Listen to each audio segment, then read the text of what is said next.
sponsored by Patreon. If you're looking for exclusive content, after dark content, podcast episodes, and other features, please look at subscribing. Subscriptions are low as $1.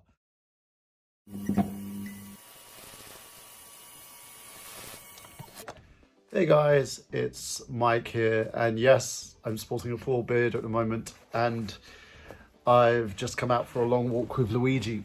So I thought I would talk about something rather quickly and explain one of the things that you're going to have to look forward to or may not look forward to when you come here to China.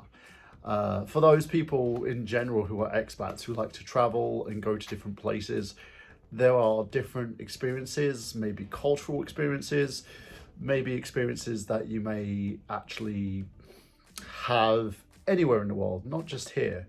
But I thought for those interested who want to come here, who want to teach, who want to take up positions here, there are things that you're going to have to consider before making the jump.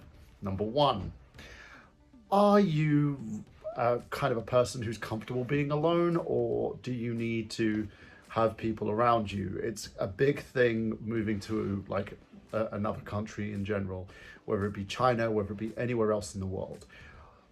Are you ready to make that leap, to move out of your comfort zone, to be away from your family, your friends, people that you care about? When I first got here, I had a huge struggle with my own mental health, trying to figure out if I wanted to be here or not, because it gets rather lonely, especially if you move to a small town. Not everyone is going to move to Shanghai. That is the thing that you have to kind of get out of your head. So you're going to be anywhere that really needs someone like you to go to a school, to represent your country, and to teach, basically. Number two, things are relatively cheap, but you also gotta understand that there's a few creature comforts that you're going to live out without. So buildings and like houses and the way that things have been built here in China are rather different to the way things are in the outside world. Certain checks, certain kind of comforts that you have in a home in order to keep a place warm aren't usually those same things haven't really been given any consideration when they build. When they build here, they build to get as many properties as they can up and running. It's not nothing in terms of you. You're gonna live somewhere that's gonna feel a little bit cold and a little bit hot in the summer. So you're gonna really need to think about the things that you need to do to make sure that you're in good health and that you're happy.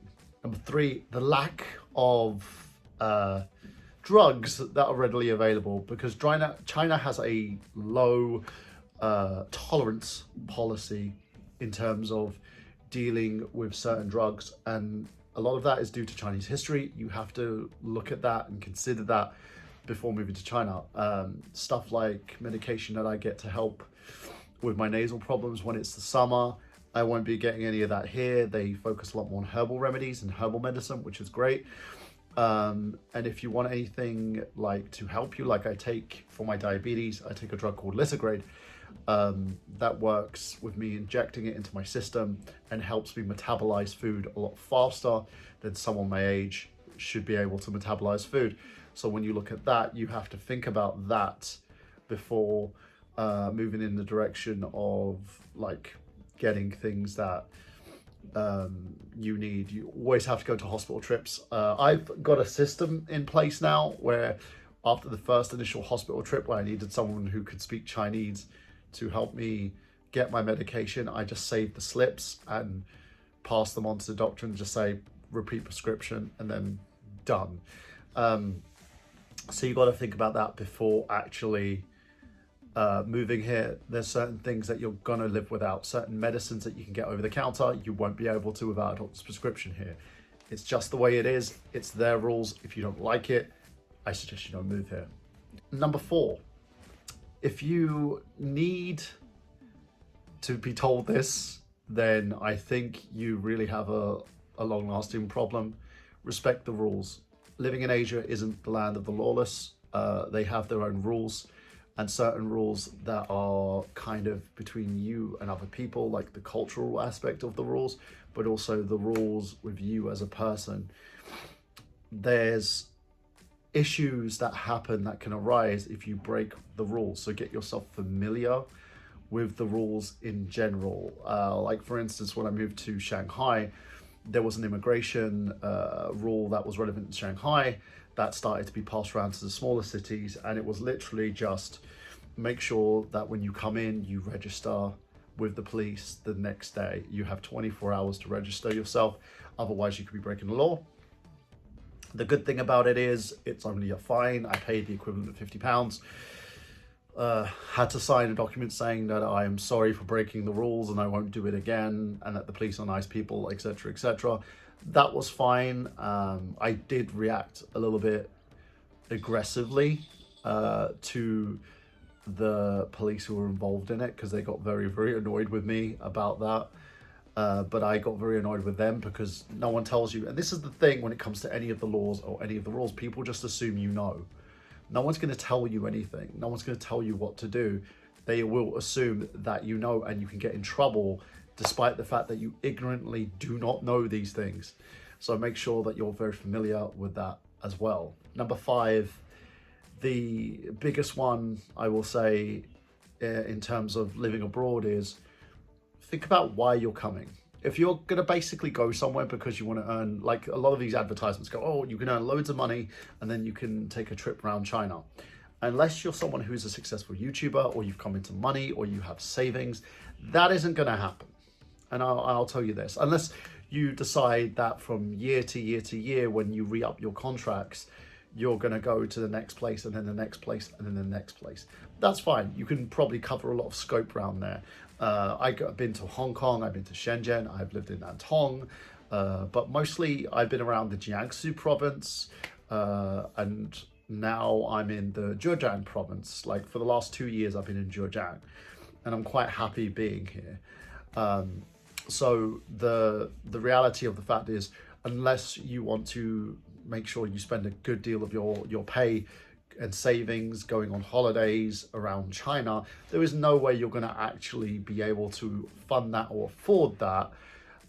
So you're going to be stuck in the location where you are. And especially during the pandemic times, we were doing this a lot. Like people were just stuck in one central location. We couldn't go anywhere else. So make sure you understand that. Like for me, when I initially came here, I came here for a better life. I also came here to do more of what I want to do in terms of just living my life, you know, being away from the toxicity of where I was based. So I came here.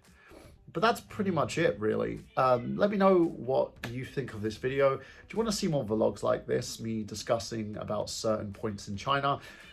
Just for the people who tried to comment and say the negative things, and I know you're going to do it, I'm not answering questions on that. I'm not answering questions on politics here. I'm not answering questions on any of the other stuff. Just my experiences here, how I've been doing, what I've been up to, and hopefully once things get a bit better, and if we can get enough Patreon subscriptions, I'll take you further out into the different territories in China and show you around this place, because it's interesting. China, like many places in the world, I felt like hasn't been explored the way it should be. And a lot of that is just due to the reason that a lot of foreigners who come here, some have very negative experiences, which happens anywhere. Like on other channels, you've seen the people making videos on why I've left so-and-so. So that happens a lot as well. But you have to also look at the fact that no matter where you go, there's going to be the good, there's going to be the bad. But I don't really want to be talking about the bad. I want to talk about the good. And I want to explain my experiences being here for 3 years. And I'm planning to stay here for a lot more years, hopefully, if they will have me. So yeah, that's pretty much it. Thank you guys for everything. And I hope you like this video. Make sure you give it a like. Make sure you subscribe, and also leave a comment below. Have a good day.